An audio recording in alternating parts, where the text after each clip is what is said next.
Good evening and welcome to a very late night edition of The Deadline with Jordan Farrell. Week 2 of the South Carolina high school football season is in the books, or can we really call it Week 3?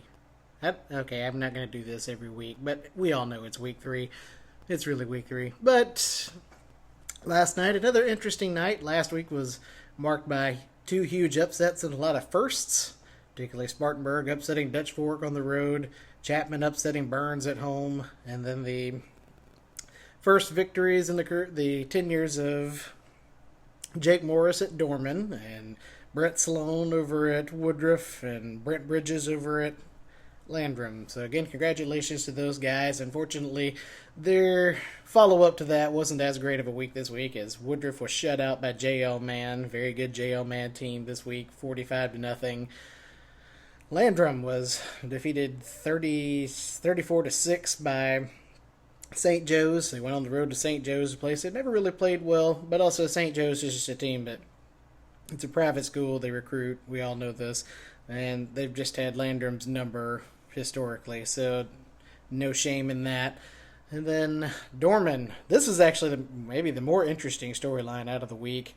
When is the last time you've ever seen Dorman only have one rushing yard and a half? They had one rushing yard at the end of the first half. And by the way, they trailed 3-0 at the half to Greenwood. They went down to Greenwood and, let's just say this game was offense optional. The final score in this one was 10-3. And it was just an ugly showing for Dorman that I'm sure that Dorman would rather put behind them. They knew coming into this season, Dorman didn't know really who their running back was going to be, didn't know who their quarterback was going to be. Just predicaments that we've never seen a Dorman football team be in. And unfortunately for them, it's just kind of piling on right now. And it just kind of seems like they've got a bye week this week. That bye week is coming at just the right and perfect time to where they can get some guys healthy and see if they can not only rest some guys, but also develop some guys a little bit, because they're gonna need to work at it a lot if they're gonna try to succeed when they get into region play. Or otherwise, you may see Dorman for the first time in a long time actually finish last in the region, and that's something I don't think anybody could have possibly seen coming. Something else nobody possibly could have seen coming is Boiling Springs starting the season 2-1. That was a big surprise for this week. Is Boiling Springs. Whether or not you want to chalk this up to Chapman having a big win hangover, I don't really want to discredit Boiling Springs with that, because, frankly, that would be wrong. Because Boiling Springs has actually shown themselves to be a very good football team this year out of the gate. They were a couple of plays away from upsetting T.L. Hanna in Week 0. They really are just a couple of plays away from being 3-0 right now. So Boiling Springs showed themselves to be a really good football team. You had the dominant performance on the road at Malden last week where they shut them out 55-0. This week, Chapman comes to town, and it was all Boiling Springs early on in this one. Boiling Springs, Rashawn Morgan gets a touchdown early on after an interception. Colvin Gray threw an interception. Rashawn Morgan, by the way, the sophomore running back, 130 yards on 18 carries with 2 touchdowns to lead the rushing attack for Boiling Springs. And Lincoln Husky followed things up pretty well through the air, going 10-17 with 113 yards and a touchdown this week. Jamillion Miller and Campbell Johnson from the Boiling Springs defense each logged 5 tackles. Jamillion Miller had a sack, and then Amaje Boyd and Jeremiah Favorite each tallied a big interception in the win for Boiling Springs, where they just absolutely dominated Chapman from square one. Chapman did score with like 7 minutes left in the game, but it was really all Boiling Springs the entire way. Holman Gray was a lone bright spot for Chapman. Despite the 2 interceptions, he was 19 for 34 with 160 yards and a touchdown. So, good job for Boiling Springs in this one. Look, the measure of success for Boiling Springs this season, if it was to win more than 2 games, they're on track to do that. That's surpassing their output from last year.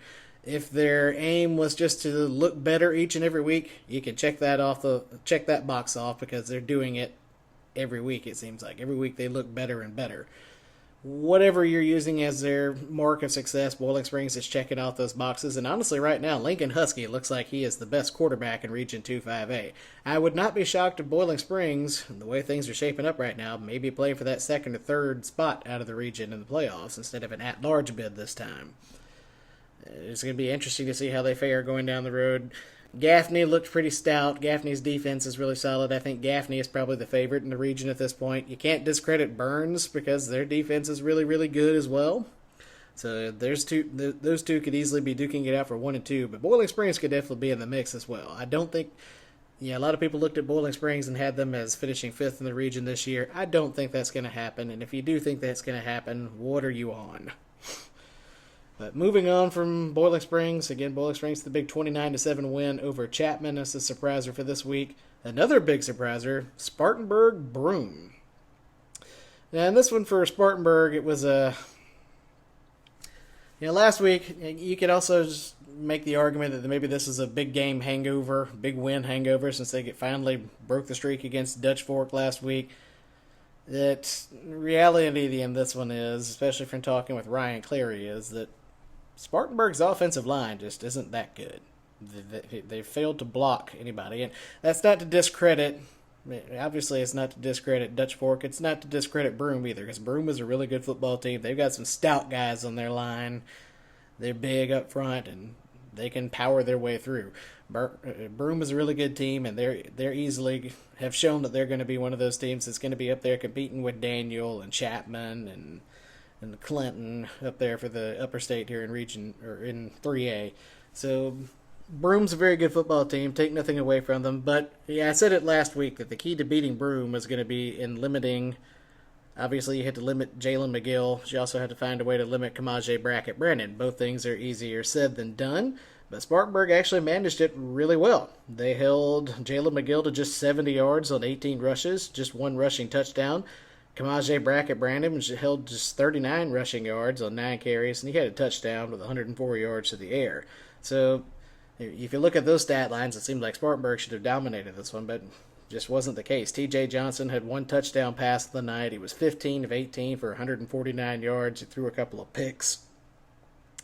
He also had 92 rushing yards on 13 attempts at the touchdown. So at the end of the day, Spartanburg, their offensive line is struggling. That's going to be something that's going to hurt them, obviously, when they get into region play. You can't count Spartanburg out. They're still a very good football team. They got a lot of good talent that's back this year, but I think any argument right now for Spartanburg to be the favorite in the region is definitely out of the occasion right now. But we'll see if maybe as the season goes on they improve a good little bit. But again, Spartanburg just barely survives. Broome, it comes down to a 2-point conversion. Broome doesn't get it, so Broome kicks an onside kick, and once again doesn't come up with it. Spartanburg is able to hold on for the 14-13 win there. So the Vikings pick up back-to-back wins, but this one was by no means pretty. But as the old cliche goes, better an ugly win than a pretty loss. Burns took care of business this week against Greenville, 37-14. Biggest note in that is that South Carolina commit Mazio Bennett gets injured in this one, and apparently kind of severely. He ended up having to go to the hospital and get checked out. I haven't seen any further update on that one with him, but we definitely hope that he's okay.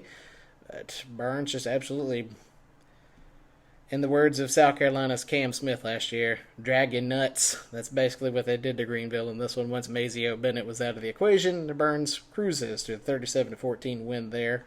Again, Greenwood knocks off Dorman 10-7. Greer with a 51-0 win over Blue Ridge. Interesting because earlier this week it was announced that Greer was going to be without their star running back, LaDainian Martin. Seems like they didn't really have any problem without him as most of their offense came on the ground. Caden Rowland was 17 for 25 passing with 188 yards and a pair of touchdowns. Brock Diggins hauled in 4 passers for 74 yards with a touchdown. But it was Chris Hall that kind of stepped up to the plate there instead of LaDainian Martin. He ran the ball 18 times for 261 yards and 4 touchdowns to carry Greer to the 51-0 shutout of their crosstown rivals in Blue Ridge. Union County continues to struggle. They held it close for a little while. York pulls away for a 38-14 win there. Union actually led early in that game. It was a one-score game at the half. They trailed 14-7, and it was all York in the second half. And it doesn't get any easier for Union County going forward as they have to play Broome next week. Chesney went out to Walhalla, picked up a big 20-10 win there. Big night from Caleb Blanton.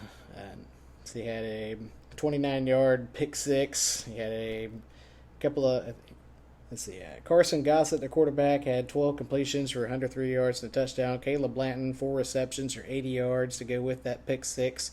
So just